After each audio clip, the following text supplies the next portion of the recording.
Bien, bonjour à tout le monde, je suis très content de vous retrouver pour une nouvelle vidéo de l'AFTOC avec Philippe Domenech. Philippe qui a la gentillesse de nous recevoir dans son bureau de l'hôpital Sainte-Anne. Donc merci beaucoup Philippe de prendre un peu de temps pour faire cette vidéo avec nous. Et avant qu'on commence, est-ce que tu peux commencer tout simplement par te présenter? Bien sûr, bonjour, et puis merci de m'avoir proposé de faire cette interview. Donc, moi je suis le professeur Philippe Domenech, je dirige l'Institut de neuromodulation qui se trouve donc à Sainte-Anne, à Paris. Donc, je suis un médecin psychiatre, spécialiste du TOC, et plus spécifiquement spécialiste de stimulation cérébrale profonde, c'est-à-dire des formes de TOC les plus résistantes et les plus sévères. Je crois que tu m'avais demandé de présenter un peu mon parcours. Oui. Donc en fait, moi je suis autant un médecin qu'un scientifique. J'ai fait une formation de médecine avec une spécialisation en psychiatrie, une formation de thérapeute cognitive et comportementale. Je suis aussi formé d'ailleurs en médecine du sommeil, pour info. Et en parallèle de ça, j'ai fait une formation de scientifique puisque j'ai fait l'école normale supérieure et puis après une thèse, des post-doc, l'école normale supérieure également. Et maintenant, ça fait une quinzaine d'années que je dirige mon groupe de recherche. Qui maintenant d'ailleurs se trouve à l'Institut de neuromodulation. Je précise que tu es quand même un nom bien connu de celles et ceux qui suivent le TOC, enfin ouais, tu es un nom qui n'est pas inconnu aux adhérents de l'AFTOC. Justement, tu as mentionné l'Institut de neuromodulation, est-ce que tu peux nous dire concrètement ce que c'est, et aussi une autre structure qui est le Centre d'évaluation des pathologies résistantes, je crois qu'il est l'acronyme du CENPARE. Est-ce que tu peux nous en dire un peu plus sur ces deux structures? Oui. Donc, en fait, l'Institut de neuromodulation, c'est tout nouveau en fait. Ça a 2 ans et demi. C'est le produit en fait des Assises de la santé mentale. Ça a été permis grâce à un financement exceptionnel octroyé par la présidence de la République, qui a décidé d'allouer en fait un budget pour créer un institut qui soit dédié au traitement des maladies psychiatriques résistantes par les techniques de neuromodulation. Mais toutes les techniques de neuromodulation. Ça va des sismothérapies, la stimulation magnétique transcrânienne, la stimulation transcrânienne ultrasonore, qui est une variante plus expérimentale, les psychédéliques, la kétamine, l'eskétamine, la stimulation du nerf vague, la stimulation cérébrale profonde, et tout un tas de choses encore plus expérimentales. Parce que du coup, il y avait l'idée de créer donc autour de ça un écosystème de recherche et de recherche clinique. Et donc, en vrai, ce qui est créé là, c'est un mini-institut hospitalo-universitaire avec donc une équipe médicale que je dirige et un environnement de recherche qui est extrêmement actif. Ce qui fait qu'en fait, à l'Institut, c'est un environnement qui est un peu particulier puisqu'il y a à la fois un plateau de médecine qui est d'assez bon niveau et tout un environnement de recherche clinique et de recherche fondamentale autour de ça. Et alors, question très naïve, est-ce que ça travaille avec l'Institut du cerveau à la Salpêtrière? Est-ce que c'est complètement indépendant? Non, c'est deux choses qui n'ont rien à voir et qui sont indépendantes. L'Institut du cerveau, en fait, et d'ailleurs, en fait, il n'y a pas vraiment de psychiatre à l'Institut du cerveau, c'est vraiment surtout le gros objet de l'Institut du cerveau, c'est la neurologie, qui occupe l'essentiel des recherches. Ça ne veut pas dire qu'il y a 0 psychiatre, on a des collègues très bien là-bas, mais il n'y avait pas d'institut dédié vraiment à la psychiatrie. D'accord. Donc finalement, je crois que les assises, c'est 2018, donc ça s'est mis quand même quelques années. Mais c'est ça, en fait, du coup, la création, c'était il y a 3 ans vraiment, et un octroi de financement, j'ai plus les dates en tête, mais 1 ou 2 ans avant. D'accord, bon. Ouais. Et le CENPARE, du coup, c'est... Alors, et donc le CENPARE, donc, pour revenir à ce que j'expliquais, donc l'Institut de neuromodulation, c'est vraiment, du point de vue patient, c'est une structure de soins, et une plateforme de soins axé sur la neuromodulation pour les pathologies résistantes. Et à côté de ça, on a un truc qui s'appelle donc le CENPARE, ces fameuses consultations résistantes. Donc ça, c'est des consultations psychiatriques qui sont faites par des universitaires comme moi, ou alors des collègues qu'on a formés, dont le but, c'est de faire le diagnostic de situations complexes. Elles sont complexes soit parce que le diagnostic n'est pas clair, soit parce qu'il y a plusieurs diagnostics, soit parce qu'en fait, le diagnostic est clair, mais les traitements habituels ne fonctionnent pas. Et donc l'idée, c'est que quelqu'un qui serait en situation d'échec thérapeutique, pour une raison X ou Y, peut solliciter via son psychiatre ou son médecin généraliste un avis à cette consultation. Et on reçoit les gens, souvent on fait des consultations assez longues, on prend 2 heures, et puis il y a du travail de préparation en amont et après.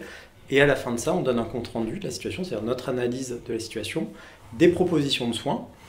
Et dans ces propositions de soins, tout est possible. Ça peut être compléter des choses qui n'ont pas été envisagées, Ça peut être ouvrir l'accès justement à l'Institut et aux différentes techniques qu'on propose, que ce soit des techniques établies et standards ou des techniques d'ailleurs expérimentales. Ou ça peut être rediscuter le diagnostic en proposant soit des examens complémentaires ou des investigations. Voilà. Et alors, question là aussi très terre à terre, c'est des patients de toute la France qui peuvent venir ou c'est très parisien Alors le CMPARE c'est vraiment ouvert sur toute la France. La seule condition c'est qu'il faut être à l'assurance maladie, quoi. Ouais. Hein, donc tout résident français qui a accès en fait à une couverture santé peut y accéder. Modulo le fait qu'il faut qu'il y ait une demande, que ça passe par un médecin. Ouais. Alors bon, pour les gens qui sont en grande précarité, complètement sortis du circuit médical, s'ils nous expliquent leur situation, on peut en discuter, mais c'est quand même comme ça qu'on préfère travailler. Et on a quand même nos spécialités, c'est-à-dire qu'on ne voit pas toute la psychiatrie. Nous, nos spécialités, c'est forcément le trouble obsessionnel compulsif, les troubles de l'humeur, que ce soit les dépressions récurrentes ou les maladies bipolaires, et on s'occupe aussi de schizophrénie. Alors, c'est moins moi, c'est plus des collègues qui travaillent avec moi, mais en fait, pour toutes ces maladies-là, on peut taper à la porte du CMPARE. Et l'objectif quand même, c'est qu'ensuite, vous avez cette consultation et après le patient repart avec son psychiatre référent, mais fort de l'analyse que vous aurez eue. En fait, tout est possible. C'est-à-dire qu'il y a des fois où clairement d'emblée la situation est tellement grave que voilà, il faut qu'on mobilise nos moyens parce que l'Institut est assis sur un service universitaire parisien historique, hein, qui est le service de Sainte-Anne. C'est quand même ici qu'on a découvert les neuroleptiques. Hein. C'est un grand service qui a des moyens auxquels on a accès. C'est-à-dire qu'on peut hospitaliser même des gens qui viennent de loin, même hors secteur. Donc des fois, en fait, il s'avère que la situation est tellement complexe ou grave que c'est à nous de prendre la main, ce qu'on le fait dans ce cas-là. Ou alors, en fait, on pense qu'il y a des choses simples qui peuvent être faites avec le collègue libéral, auquel cas on lui fait les recommandations. Et des fois, il y a des entre-deux. C'est-à-dire que des fois, nous, on propose des choses, mais c'est vrai que comme c'est des prescriptions, vous savez, à l'hôpital, les spécialistes comme nous, on peut faire des prescriptions qui sont des fois hors AMM, qui sont plus dures à faire, en fait, en libéral, où on peut faire des prescriptions, des fois, de médicaments qui ne sont pas disponibles en pharmacie. Et dans ces cas-là, des fois, on fait un entre-deux. C'est-à-dire qu'en fait, on dit au collègue libéral, voilà, nous, on ferait ça, ça et ça, et si vous ne vous sentez pas de faire telle chose et telle chose, nous, on peut vous aider, on peut prendre la main. D'accord, ouais, c'est assez souple, finalement, dans le fonctionnement. Voilà, en fait, on essaye de trouver un plan de soins qui fonctionne en restant flexible et en mobilisant les moyens qui sont à notre disposition. Alors, bon, on a pas mal de moyens, c'est plutôt agréable de travailler dans ces conditions. Après, ça reste l'hôpital, tout n'est malheureusement pas possible. Bien sûr. On fait du mieux qu'on peut. En tout cas, merci pour cette introduction et pour la présentation de ces structures dont on entend parler, mais dont les gens ne savent pas forcément ce que ça recouvre. On va revenir un peu sur le TOC et la recherche sur le TOC. Aujourd'hui, toi qui es un des scientifiques les plus experts sur le sujet, que nous disent les dernières recherches sur le fonctionnement du TOC et qu'est-ce qu'on peut dire sur quelles sont les nouveautés sur l'approche du trouble. Et après, on parlera des traitements, mais voilà, aujourd'hui, sur ce qui se passe dans le cerveau de quelqu'un qui a un TOC, est-ce qu'on en sait plus? Oui, alors bon. Bon, la bonne nouvelle, c'est que parmi les différentes maladies psychiatriques, on en sait plus sur le TOC que sur d'autres. Il faut l'entendre, il faut s'en réjouir. C'est mieux que dans d'autres pathologies. Après, bon, bien sûr, il y a encore beaucoup de choses qui restent obscures. Je dirais qu'au point où on en est en 2025, il y a une chose qui est assez consensuelle, qui est que le TOC, on a une idée de où ça se passe dans le cerveau. Hein. On sait que ça implique une partie du cerveau qui est très à l'avant, au-dessus des yeux, qui s'appelle le cortex orbitofrontal. On sait que dans cette zone-là, il y a un circuit qui pose problème, qui implique les projections de ça vers ce qu'on appelle les ganglions de la base, qui sont en fait des paquets de neurones qui sont enfouis à la base du cerveau. Et on sait que c'est dans cette boucle-là qu'il y a un souci. Ça, c'est sûr. Aujourd'hui, c'est établi. Oui, c'est sûr, c'est sûr. Alors, ça ne veut pas dire qu'il n'y a que ça, mais c'est sûr que ça y est. Et ça, on en est sûr avec les meilleurs niveaux de preuve. C'est-à-dire qu'il y a des centaines d'études chez l'humain, dans les modèles animaux de TOC, parce que pour le TOC, on a la chance d'avoir des modèles animaux, qui sont plutôt pas trop mal.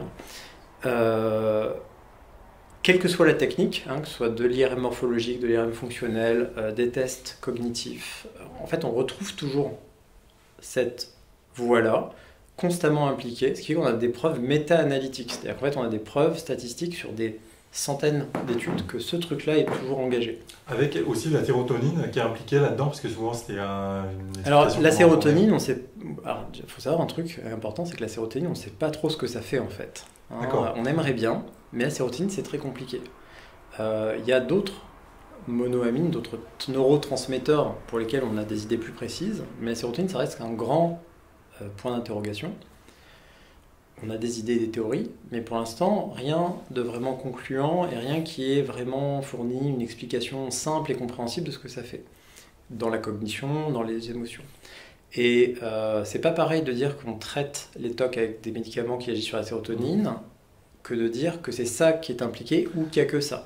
Parce que notamment il y a probablement effectivement une implication de la sérotonine, il y a probablement aussi une implication de la dopamine, et il y a aussi beaucoup des problèmes de traitement de l'information au niveau du cortex. Et la part des choses, elle n'est pas encore évidente. D'accord, donc autant l'aspect cortex préfrontal, ganglion de la base, on sait où ça se passe, Ouais. mais même la sérotonine, c'est pas aussi établi.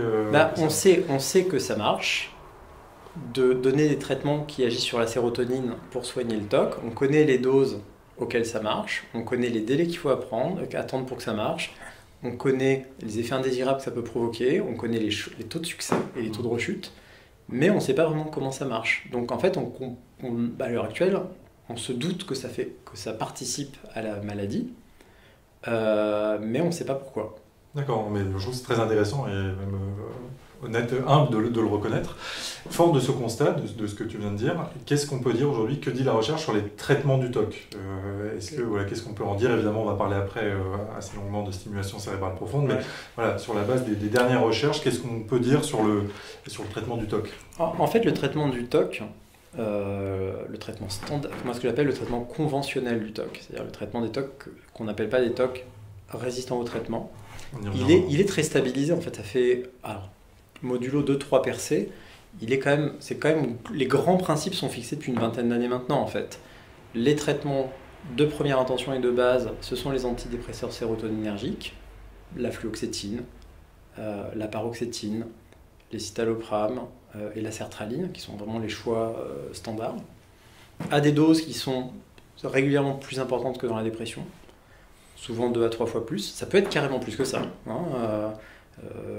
Y a des gens qui ont besoin pour soigner leur TOC de doses qui sont 5 fois plus importantes. Et ça pose pas de problème, en fait. On peut le faire. C'est des médicaments qui permettent de le faire, même si c'est pas la forme de prescription la plus courante. Et l'autre grand axe qui est tout aussi important, c'est la thérapie cognitive et comportementale, et en particulier la thérapie comportementale, et plus spécifiquement les méthodes d'exposition-prévention de la réponse. Ça, c'est vraiment le cœur. C'est-à-dire qu'on ne peut pas considérer qu'on a eu une ligne de traitement efficace contre le TOC si on n'a pas eu un traitement bien conduit avec un antidépresseur, comme j'ai décrit, plus de la TCC au moment où ça allait mieux. Alors bien sûr, il y a des gens qui ont des formes très mineures de TOC, ils peuvent d'emblée faire la TCC, d'accord? Et ils n'auront même pas besoin de traitement médicamenteux. Mais ça reste une minorité parmi les patients qui souffrent de TOC. La plupart des patients qui souffrent de TOC, le TOC prend suffisamment de place dans leur vie pour que rentrer d'emblée dans la TCC soit difficile. Et donc souvent, en fait, il y a besoin un peu des deux, et donc d'être un peu stratégique, de commencer à ramollir le TOC, on va dire, avec le médicament, et quand on voit le TOC qui commence un peu à céder, hop, c'est là où on lance la TCC. Mais ça, c'est vraiment les deux pieds du traitement du TOC, et ils sont tout aussi importants l'un que l'autre. Et comme on a de la chance finalement, parce que les traitements du TOC ils sont bien établis depuis longtemps, donc on a même des études qui montrent qu'en termes de taille d'effet, à quel point c'est efficace, la psychothérapie est dans la même gamme d'efficacité que les médicaments. Et qu'il y a un vrai intérêt à les mettre tous les deux ensemble, ce qu'on appelle une synergie, c'est-à-dire que les deux ensemble, ça fait plus que la somme des deux. Donc ça, c'est vraiment le traitement de base. Et puis après, bien sûr, il y a d'autres traitements quand ça se passe pas bien, parce que malheureusement, c'est même une majorité des patients qui ont des TOC, ça ne va pas se passer bien juste avec un traitement simple. Il faut savoir qu'il y a à peu près une petite trentaine de % des patients qui vont juste aller bien avec les traitements de première intention. C'est-à-dire qu'une majorité des patients, ils vont avoir besoin de plus que ça.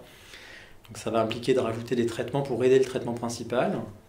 Des antipsychotiques à petite dose, typiquement l'aripiprazole, la risperidone. Alors là, c'est l'inverse. On utilise ce qu'on appelle des petites doses qui sont souvent 5 fois, 10 fois plus petites que ce qu'on donne dans d'autres maladies. On donne aussi, souvent on fait des combinaisons antidépresseurs.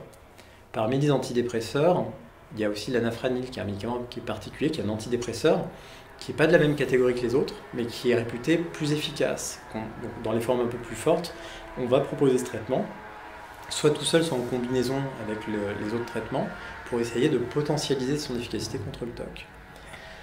Donc ça, c'est vraiment le traitement conventionnel. Plus récemment, parce qu'il y a quand même des avancées qui se font, depuis 5-6 ans, on utilise beaucoup une nouvelle catégorie de traitement en plus de tout ça, qui sont les agents glutamatergiques, au premier rang duquel l'Epitomax, par exemple, qui est un antiépileptique, ou la mémantine, qui était prescrit comme anti-Alzheimer, ou le Rilutec, qui était prescrit dans le traitement de la sclérose latérale amyotrophique. Ce sont des médicaments, en fait, qui ont été repositionnés, c'est-à-dire qu'ils ont été développés, commercialisés pour d'autres indications, et puis on s'est rendu compte, en fait, que c'était aussi efficace en association contre le TOC. Et ça, clairement, notamment l'Epitomax et la mémantine, il y a maintenant beaucoup de preuves que ça marche bien en association, ce qui fait qu'on le propose de plus en plus fréquemment en fait, dans les traitements, et avec des succès qui sont des fois assez bluffants, et c'est rentré maintenant dans les guidelines internationales. Donc là, c'est la question que j'allais poser. Est-ce que on entend relativement peu de patients qui ont ces traitements-là? Est-ce que c'est rentré dans les mœurs, y compris dans les psychiatres en libéral qui connaissent un peu le TOC, ou est-ce que c'est encore assez récent Alors, les recommandations internationales, elles sont quand même très stables, elles n'ont pas beaucoup bougé. Elles sont assez unanimes, que ce soit au Canada, aux États-Unis, en Angleterre, en France, c'est les mêmes. D'accord ? L'évolution récente, si on regarde sur les 20 dernières années, c'est l'émergence de ces nouveaux traitements glutamatergiques comme l'Epitomax. Mais à cela près, ce que je vous dis aujourd'hui, j'aurais pu vous dire à peu près la même chose en 2005. Et étrangement, en fait, en dehors des gens qui sont des spécialistes du TOC, non, en fait, la plupart de mes collègues ne prescrivent pas comme ça, pour diverses raisons. La première, c'est que je pense que quand on est formé en France, pour des raisons qui m'échappent, la plupart des patients TOC ne vont pas trop à l'hôpital public, donc du coup, les psychiatres qui se forment à l'hôpital public n'en voient pas, et donc ça ne les aide pas à être à l'aise avec la maladie. Donc ils voient rarement des vraies prescriptions, et donc du coup, ils ne les connaissent pas, ils ne sont pas à l'aise. La deuxième chose qui les limite énormément, et ça c'est vraiment un problème administratif, c'est que quand on est psychiatre dans un cabinet, on respecte les AMM, et la plupart des AMM ne sont pas faites pour le TOC. C'est-à-dire que la sertraline dans le Vidal, il est marqué que vous ne pouvez pas la prescrire au-delà de 200 mg, c'est hors AMM. Sauf que 200 mg, c'est pas de la fourchette efficace pour le TOC. Les doses recommandées par les recommandations américaines ou canadiennes, c'est 200 à 300 mg par jour avec un maximum à 400. Et il y a effectivement des gens qui ne répondent qu'à 400, ça existe. La plupart vont être entre 200 et 300, mais il y a des gens qui ont besoin de 400 pour répondre. Donc c'est vrai que quand on est un psychiatre libéral, qu'on a mis 200 et que ça ne marche pas, on est quand même juste bien embêté en fait. Ouais, non mais c'est intéressant de comprendre pourquoi, de comprendre les raisons pour lesquelles parfois la littérature n'est pas suivie. Ouais. Juste, si je peux me permettre, il faut savoir qu'il y a en France à l'heure actuelle, il y a des poursuites ordinales contre des collègues de libéraux qui font des prescriptions qui sont totalement justifiées d'un point et complètement consensuelles d'un point de vue scientifique.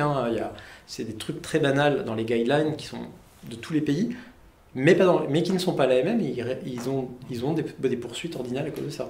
D'accord. Donc c'est un vrai risque en fait, c'est un truc dont il faut tenir compte. Et puis pour finir,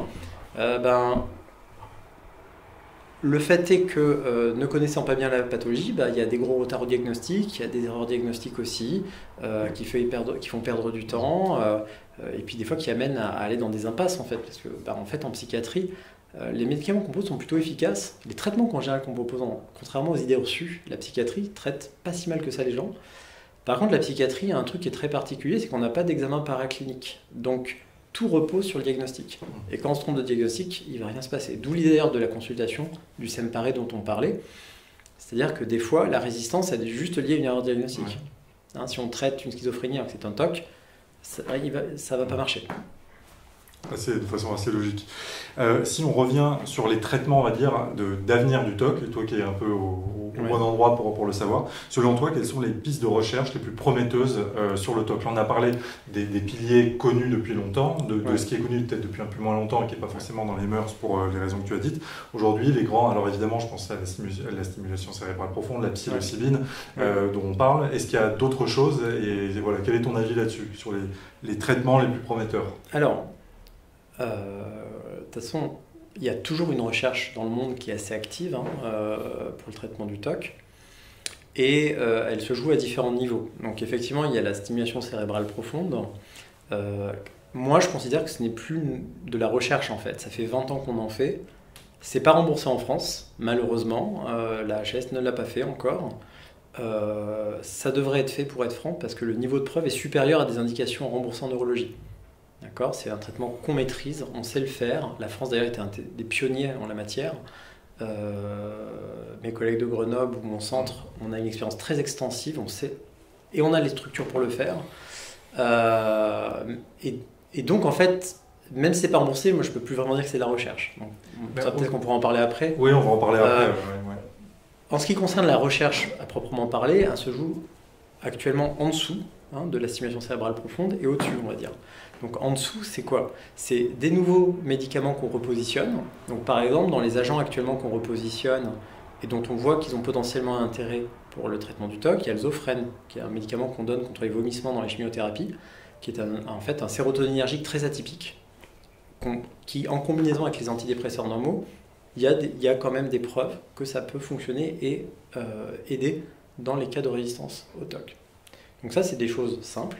Il y a des nouveaux agents qui sont développés aussi par les compagnies pharmaceutiques. Donc nous, par exemple, à partir de janvier, sans vouloir donner de nom, on a un protocole comme ça avec une entreprise pharmaceutique pour un nouveau composé dont on ne sait pas encore si ça marche ou ça ne marche pas. Donc, mais mon point étant qu'il y a une recherche pharmaceutique qui se fait avec des nouvelles molécules qui marchent différemment, qui sont proposées. Il y a le truc dont bien sûr tout le monde a entendu, c'est les psychédéliques. À juste titre, il y a des débuts de preuves qui sont plutôt encourageants, mais avec lesquels il faut être humble aussi. C'est-à-dire qu'il y a 15 ans, la kétamine, on nous expliquait que ça allait soigner le TOC. Il se trouve que la kétamine, c'est devenu un médicament majeur de la psychiatrie. C'est ultra important pour les troubles de l'humeur, pour les crises suicidaires. Ça ne s'est pas avéré être une arme majeure contre le TOC. Les psychédéliques, on est un peu là. Il y a des études qui sont vraiment très prometteuses. Et il faut maintenant faire les essais. Donc il y en a notamment qui vont sortir, je pense, dans pas très longtemps de chez nos collègues américains. En France, on est en train de s'organiser aussi. Voilà. Et la dernière chose, c'est qu'il y a une recherche aussi sur la neuromodulation non invasive. Donc la stimulation électrique transcrânienne, malheureusement, ça ne marche pas dans le TOC. C'est un échec, on n'y arrive pas.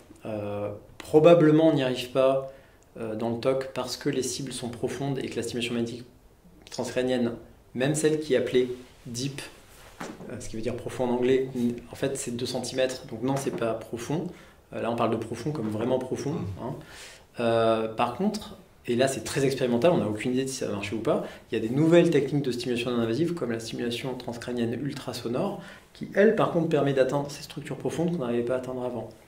Donc nous, typiquement, on a un appareil comme ça qui peut être accessible dans le cadre de protocoles de recherche qui vont ouvrir, qui ne sont pas encore ouverts, mais qui vont ouvrir, j'espère, en début 2026. Très bien, très clair. Alors j'ai une question avant, on va faire un petit focus sur la stimulation cérébrale profonde, mais tu as cité des zones de recherche, des pistes de recherche, de manière, et je ne sais pas si on peut répondre de manière générale, mais entre le moment où on identifie quelque chose qui semble prometteur et le moment où ça rentre dans les mœurs, véritablement, il peut se passer combien de temps? Le temps qu'il y a plusieurs protocoles de recherche. Puisqu'on parle de stimulation cérébrale profonde, la première chirurgie en France c'est 2004, d'un patient qui a un TOC. La première publication majeure, New England Journal of Medicine, c'est 2008. On est en 2025. Là, je viens de finir le protocole européen qui s'appelle ECOLOC, qui est encore un protocole de plus pour montrer ce qu'on sait déjà, c'est que ça marche. Et il n'y a toujours pas de remboursement en vue. Donc on en est à 20 ans là. D'accord. La stimulation du nerf vague, première autorisation FDA en 2005, toujours pas remboursée en France. Donc du coup, j'ai coordonné le protocole français pour essayer de fournir les évidences nécessaires médico-économiques pour la HAS. Et si je prends l'exemple des psychédéliques, ça veut dire que potentiellement, ça pourrait être la même chose, ça veut dire que peut-être que dans 20 ans, on saura que ça marche. Après, il y a un côté un peu irrationnel. Pour être franc, moi, j'ai du mal à comprendre ce qui fait que certaines choses avant... Parce que là, on ne parle que de choses efficaces, d'accord? Et qui ont démontré de manière assez constante leur efficacité. Au jour d'aujourd'hui, par exemple, j'étais à un board de l'Association mondiale des neurochirurgiens qui a ce qu'on appelle une task force, c'est-à-dire en fait un groupe spécial de gens qui se focalisent sur la psychiatrie. La discussion qu'on avait, c'est mais pourquoi ça fait 20 ans et que c'est pas remboursé en fait? Et personne ne le comprend en réalité.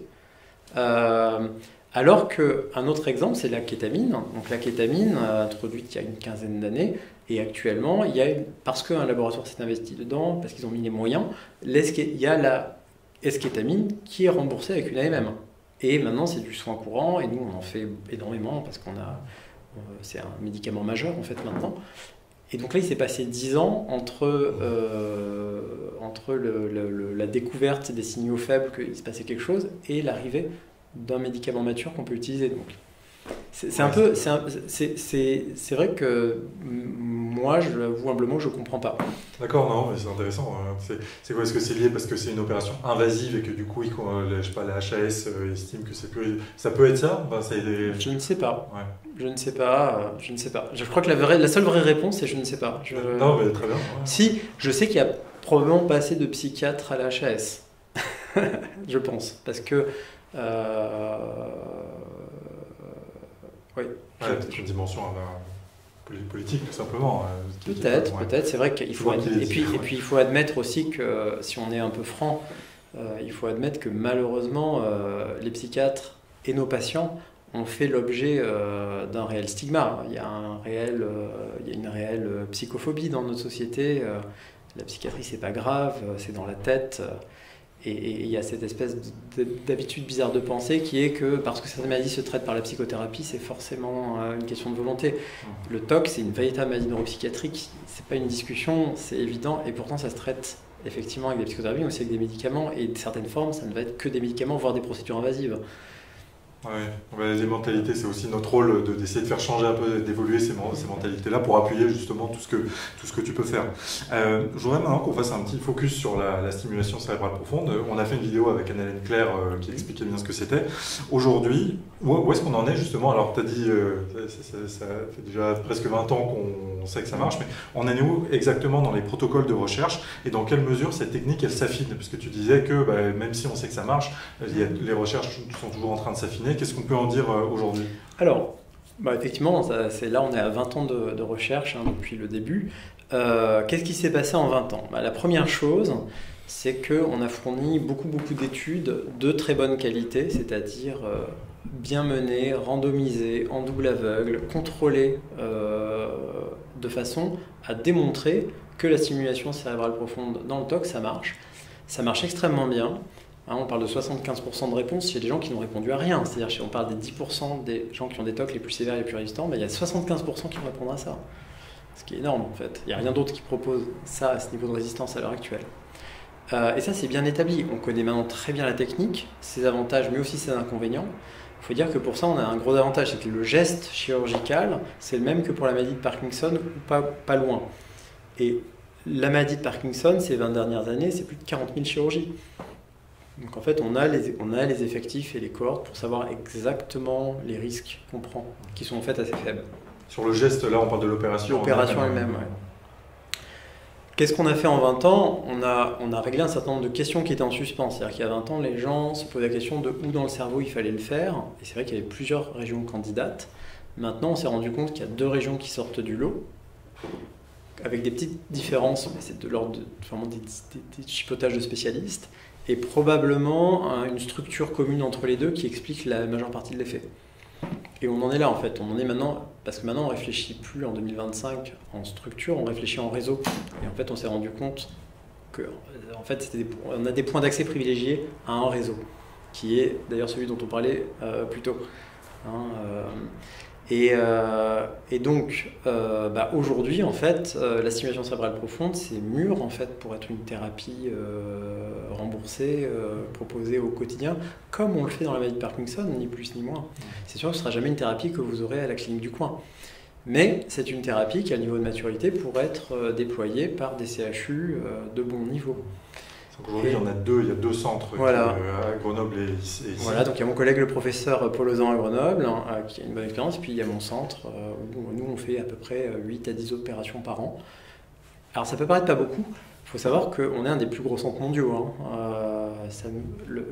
Ce niveau-là, j'ai envie de dire malheureusement, parce que en vrai j'avais fait les calculs.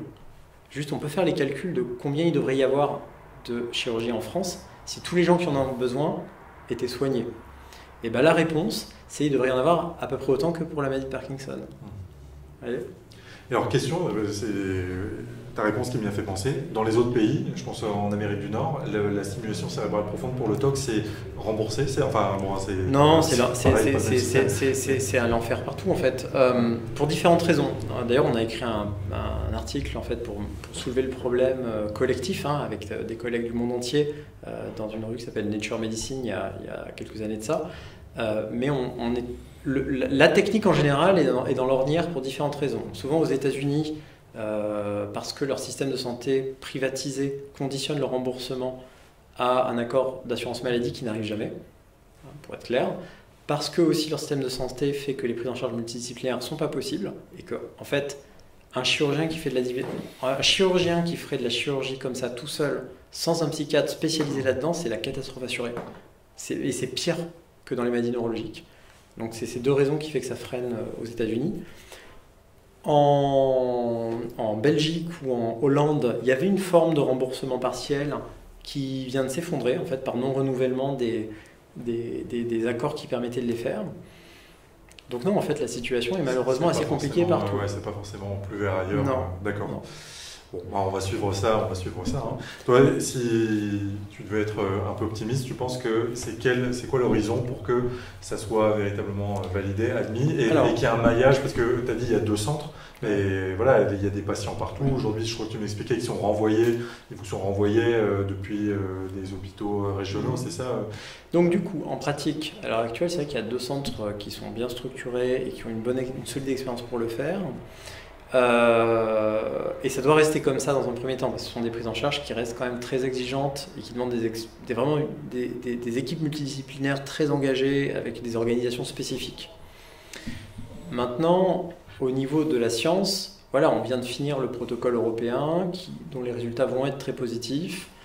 On va retourner voir la HAS pour solliciter forcément des remboursements, on va voir ce qui se passe.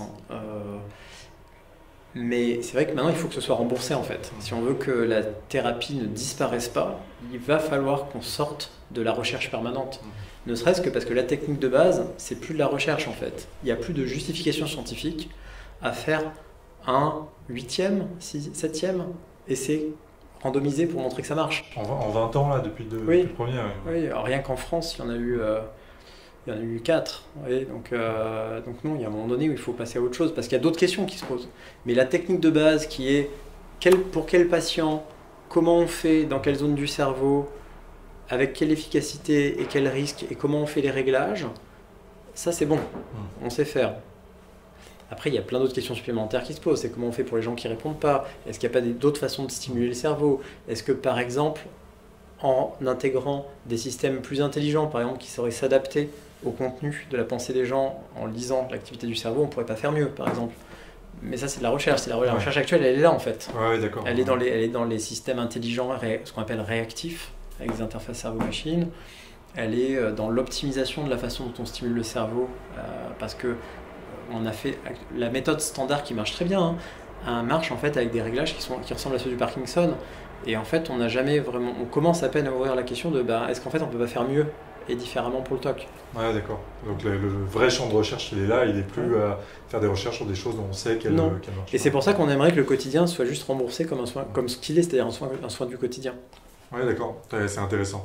On va rester dans le TOC résistant, parce que je pense que c'est pas inutile de rappeler ce que c'est. Quelle est ta définition du TOC résistant? Il y a des gens qui viennent nous voir en groupe de parole qui ont un échec en TCC et qui disent qu'ils ont un TOC résistant. Ouais. Alors non, en fait, je vais les décevoir. Parce que en fait, le TOC résistant, c'est comme pour les traitements conventionnels, c'est bien défini, ça n'a pas bougé depuis longtemps. En fait.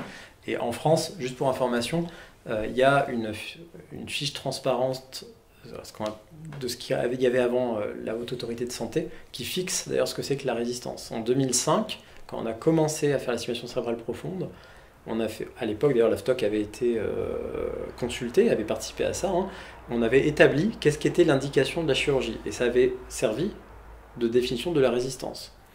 Et après, bien sûr, il y a des petites choses qui ont bougé, mais les grandes lignes n'ont pas bougé, et sont d'ailleurs pareil, partout les mêmes, partout dans le monde en fait. Nos collègues chinois, indiens, américains, ils utilisent les mêmes références que nous en fait.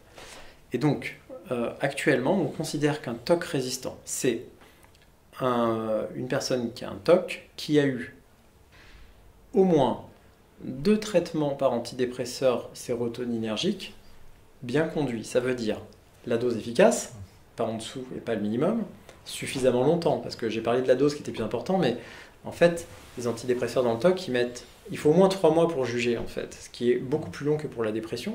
Et donc souvent, ce qu'on voit, c'est des médecins qui, au bout d'un mois et demi, ça marche pas, ils arrêtent. Sauf qu'en fait, la plupart des gens, ils n'auront pas répondu, parce que c'est trop tôt.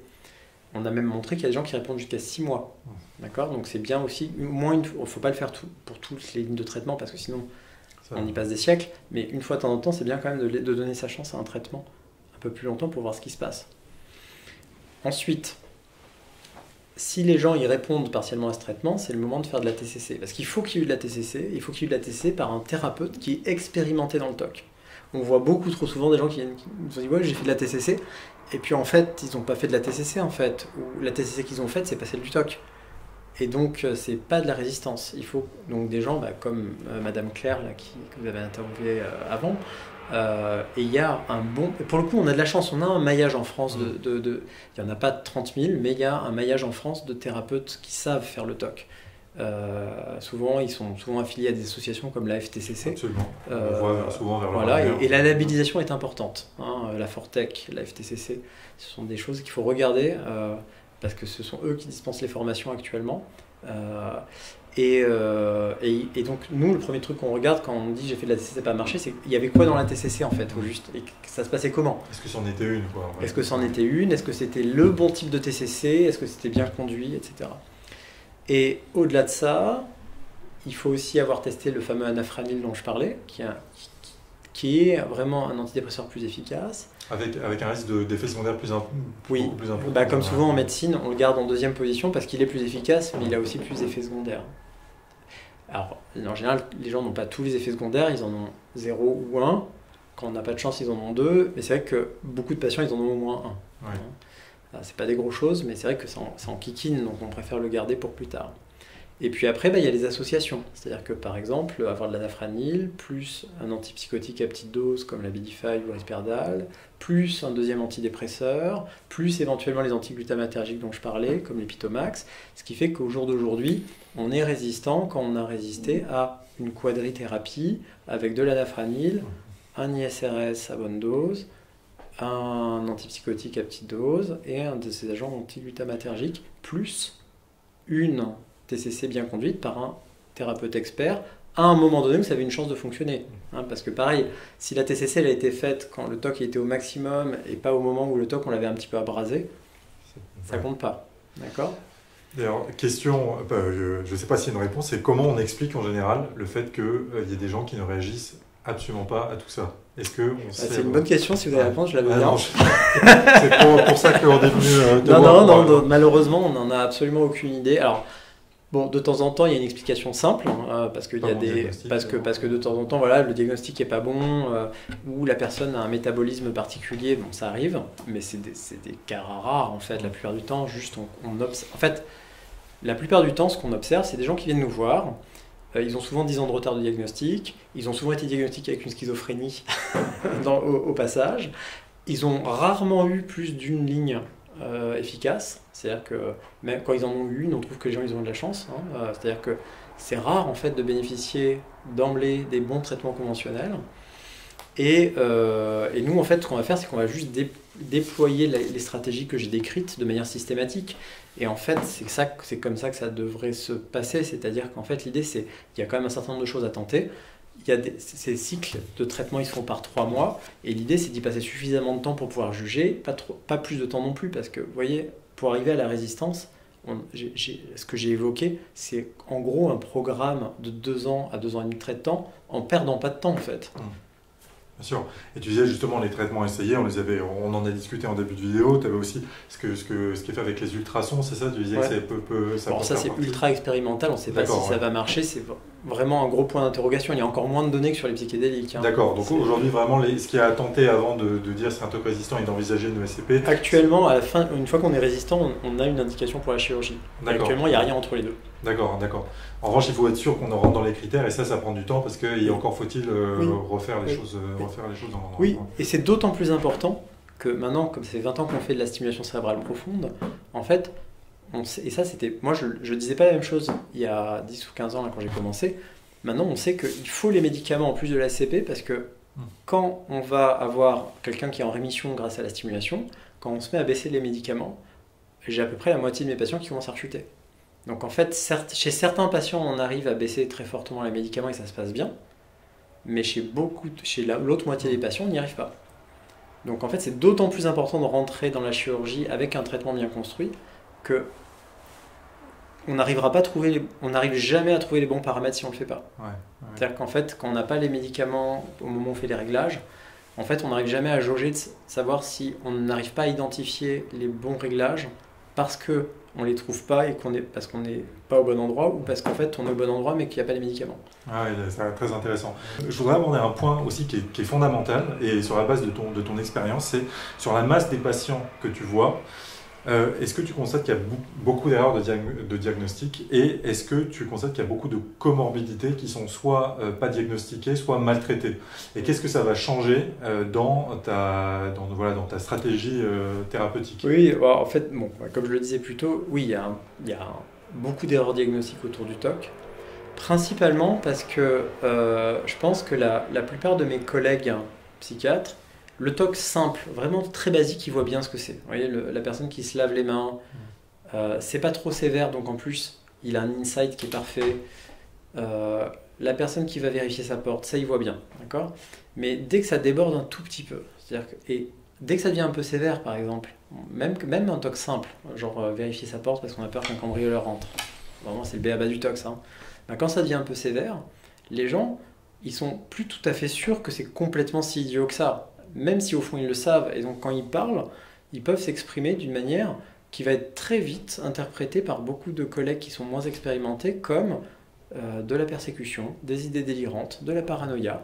Et c'est là où en fait on ouvre la porte un peu au problème, hein, parce que ça réoriente vers le fameux schizotoc, chose qui n'existe pas. Le schizotoc, c'est un concept des années 80, ça marche pas. Les gens, ils ont des tocs et ils ont le droit d'avoir une schizophrénie par-dessus, parce que le toc c'est 2% de la population et la schizophrénie c'est 1%. Donc vous voyez, rien que pour la région parisienne, on a au moins 3000 ou 4000 personnes qui ont les deux diagnostics. Mais l'entité elle-même n'existe pas en fait. Mais ça a biaisé durablement le jugement en fait, des psychiatres, qui font qu'ils surinterprètent à charge vers la schizophrénie quelque chose qui est de l'ordre de la méconnaissance de la sémiologie du TOC sévère. Et donc ça, c'est un gros pourvoyeur d'erreurs diagnostiques. Il y a aussi le fait que la méconnaissance du TOC fait que la dysmorphophobie, on ne sait pas ce que c'est, du coup on se trompe. Pareil, on l'interprète soit comme de la psychose, soit comme des troubles du comportement alimentaire. Les troubles du comportement des impulsions, pareil, pas identifiés. La comorbidité avec les tics et les tourettes, ratés. C'est des grands classiques. Ce que font très bien par contre mes collègues, c'est que c'est rare que je vois un patient avec un TOC, parce que dans les grosses comorbidités du TOC, les trois principales, il y a quoi? Il y a les problèmes d'addiction, hein, parce qu'avoir un TOC c'est pas facile, donc il y a pas mal de patients qui ont recours, quand ils ne sont pas soulagés, ils ont recours à de l'alcool, à des benzodiazépines, du cannabis pour essayer de trouver une solution qui n'est pas une solution en vrai, mais voilà. Les troubles anxieux comorbides, parce que le TOC n'est pas un trouble anxieux, mais il y a plus de troubles anxieux chez les gens qui ont des TOC que chez les autres. Les troubles de l'humeur sont bien repérés, souvent les dépressions récurrentes ou les maladies bipolaires. La maladie bipolaire, sans que, pareil, je n'ai pas d'explication à ça, mais c'est la troisième comorbidité la plus fréquente du TOC. Donc c'est-à-dire que c'est pas rare d'avoir des gens qui ont un TOC et une maladie bipolaire. Ça, en général, la maladie bipolaire est plutôt bien repérée. Parce que pour toutes ces autres maladies, les collègues, c'est plus facile d'accéder à une bonne formation, d'avoir vu des patients, donc ça, ils le voient bien en fait. Et alors toi, quand il y a une comorbidité avérée, bien diagnostiquée, est-ce que ça change fondamentalement la manière, et je ne sais pas, est-ce que même tu vois, la stimulation cérébrale profonde va être contre-indiquée pour quelqu'un qui a une comorbidité bipolaire? Là, c'est une hypothèse. Ouais, alors ça dépend. Il y a des trucs qui sont problématiques et d'autres qui ne le sont pas. Par exemple, une maladie bipolaire, faut faire attention parce qu'on va mettre des antidépresseurs à haute dose. Et les antidépresseurs à haute dose, sans une régulation de l'humeur efficace, ça fait des problèmes avec les maladies bipolaires, notamment les gens qui deviennent maniaques ou hypomaniaques sous l'effet des antidépresseurs. Donc clairement, quand j'ai identifié ça, le premier truc à faire que je fais, c'est que je commence à renforcer la régulation de l'humeur, au-delà de ce qu'on ferait juste s'il y avait une maladie bipolaire, parce que je sais que pour traiter le TOC, il va falloir que je pousse des antidépresseurs et qu'il faut que je prenne des marges de sécurité pour ne pas déstabiliser la maladie le trouble de l'humeur. Pour un trouble anxieux, en général, c'est plus simple parce qu'en fait, souvent, les grands principes de traitement des troubles anxieux se superposent en fait avec ceux du TOC, donc on arrive assez facilement à traiter l'un et l'autre en même temps. S'il y a des tics ou une maladie de Gilles de la Tourette, on sait qu'en mettant spécifiquement l'aripiprazole en plus, on va avoir plus d'efficacité qu'avec d'autres adjonctions. Donc en fait, on va aller plus vite à ça. Donc oui, tu en tiens compte évidemment. Donc voilà, et pour la stimulation cérébrale profonde, donc avant les gens considéraient que le collectionnisme pathologique était un TOC, donc c'en est plus un, ça a été sorti parce qu'en fait on se rend compte que ça ne répond pas pareil, pour plein de raisons en tout cas. On pense que c'est une entité à part, et clairement on ne propose pas de traitement par stimulation cérébrale profonde à ces formes-là de TOC. C'est la silogomanie, c'est ça? C'est ça, l'accumulation pathologique. C'est ça, exactement. Moi, je suis un peu old school, j'ai encore du mal avec la silogomanie.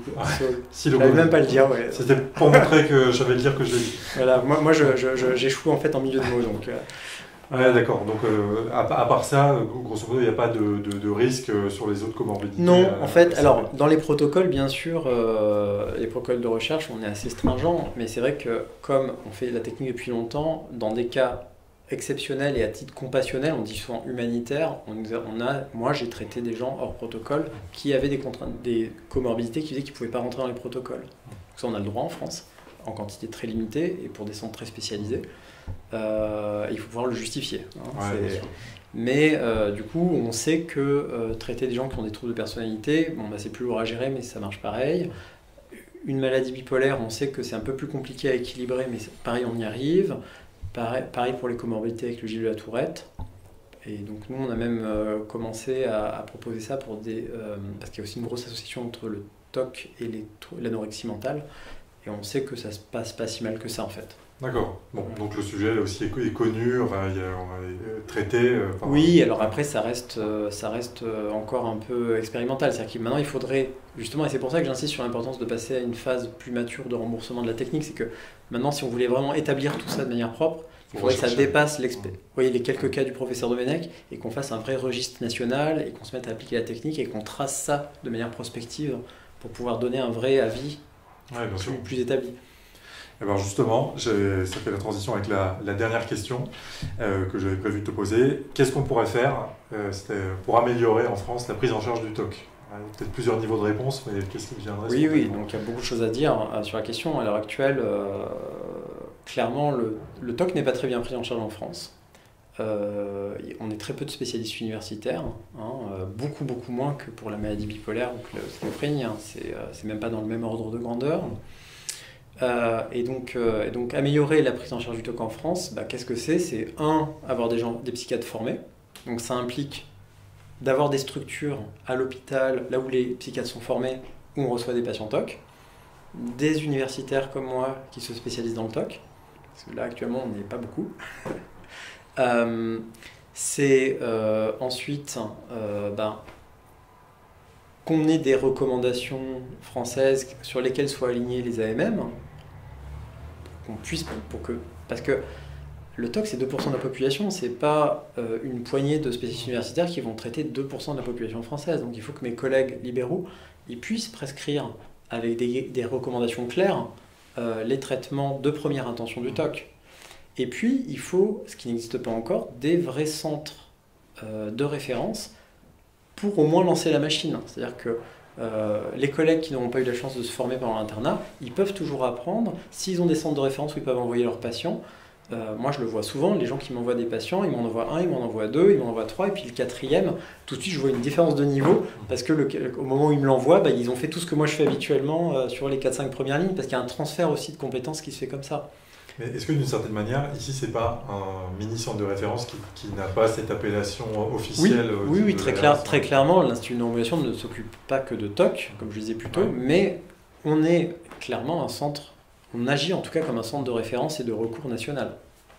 Je complète ta réponse. Il y a aussi, évidemment, on en parlait, mais l'AFTOC aussi, les associations de patients ont leur rôle à jouer pour justement faire remonter un certain nombre de choses. On prend notre part, on le fera de plus en plus. Et je dirais même que c'est crucial, il suffit de voir tout ce que les associations de patients atteints d'autisme et de familles de patients atteints d'autisme ont réussi à obtenir en fait. Oui, c'est un peu l'exemple qui est souvent cité. Est-ce que tu attends quelque chose de la grande cause nationale ? Oui, il y a eu c'est marrant que tu poses la question parce qu'en fait, moi je te dirais, regarde, hier dans Le Monde, donc mon collègue, le professeur Gaillard, qui travaille dans le même service, dans le même pôle, eh bien, il signait avec nos collègues et amis de la Salpêtrière, le professeur Fossati, une tribune pour noter que des médicaments irremplaçables, d'usage courant en psychiatrie, sont en pénurie durable. Donc la quétiapine, c'est un médicament indispensable pour les troubles de l'humeur, pour la maladie bipolaire, pour la schizophrénie, il n'y en a plus. Il soulignait dans la même tribune que des médicaments bien établis du traitement de la schizophrénie, comme la cariprazine, qui sont disponibles dans les autres pays, ne le sont pas en France. C'est vrai que la schizophrénie, c'est pas très grave, hein. Donc après tout, pourquoi ne pas se tirer une balle dans le pied et abandonner 2 molécules majeures récentes? Donc, quand je vois ça, j'ai du mal à attendre quoi que ce soit de la grande cause nationale là tout de suite. Je comprends. En même temps, objectivement, mon institut existe parce qu'il y a eu un geste exceptionnel de la présidence de la République. Voilà, réponse nuancée. Dans les médias, on en parle. Après, est-ce que ça se traduit en investissement, en initiative politique, la réalité du système de soins et de la recherche et de la médecine, c'est qu'à la fin, c'est une question d'argent en fait. Peut-être qu'un jour ça ne le trouver pour son prochain budget là. Donc c'est vrai que c'est mais moi j'insiste quand même sur un truc qui est, je pense, pas trivial, c'est que soigner correctement les maladies psychiatriques, en fait, c'est faire des économies. C'est les fameux 160 milliards de coûts indirects qui sont souvent mis en avant. Mais c'est massif. Et puis je dirais que au-delà de ça, 80% du coût médical, c'est pas très fun, mais il faut le dire quand même, c'est montré en fait, il y a des études médico-économiques qui montrent ça, 80% du coût de la psychiatrie, c'est les formes résistantes au traitement en fait. C'est-à-dire que, bien sûr, ce qui fait le coût du TOC, c'est pas les 50% de gens qui vont aller comme ça parce qu'ils ont un traitement comme ça. Eux, en fait, ils souffrent, ils sont pas très heureux dans leur vie, mais ils fonctionnent en fait. Le coût du TOC, c'est les autres. Donc en réalité, en investissant pas grand-chose, on peut améliorer quand même beaucoup la vie des gens et aussi économiser énormément d'argent. Je pense que c'est bien d'avoir fait passer le message. Je ne sais pas si c'était un mot de la fin, mais sinon voilà, je suis arrivé au bout de ma liste de questions et merci beaucoup. Non, je voulais juste remercier pour l'interview. J'espère que ça va aider les patients à mieux comprendre et mieux appréhender ce qui existe pour être pris en charge, et puis aussi un peu à déstigmatiser, parce que c'est vrai que la stimulation cérébrale profonde, c'est quelque chose, ça fait peur, c'est trop dans la tête. Mais j'espère que ça va aider un peu à rassurer, à déstigmatiser ces traitements, en montrant à quel point ils sont importants et utiles. Bien sûr, mais d'ailleurs on mettra en lien la vidéo qu'on a faite avec Anne-Hélène Claire qui expliquait bien les principes, là on allait un peu plus loin. Merci beaucoup Philippe pour ton temps. Peut-être pour conclure. Oui, vas-y, je te laisse le mot de la fin. Parce que je crois qu'on n'a pas donné les adresses pour les consultations expertes, et je pense que ça va intéresser quand même les gens. Absolument. Donc, en gros, pour des gens qui sont en situation d'échec thérapeutique pour des TOC, il est possible en fait d'avoir une évaluation diagnostique et thérapeutique donc auprès du CEMPARE. Donc le CEMPARE, c'est facile, c'est comme ça s'écrit, CENPARE, @ghu-paris.fr. Il faut envoyer une demande avec un petit courrier du psychiatre.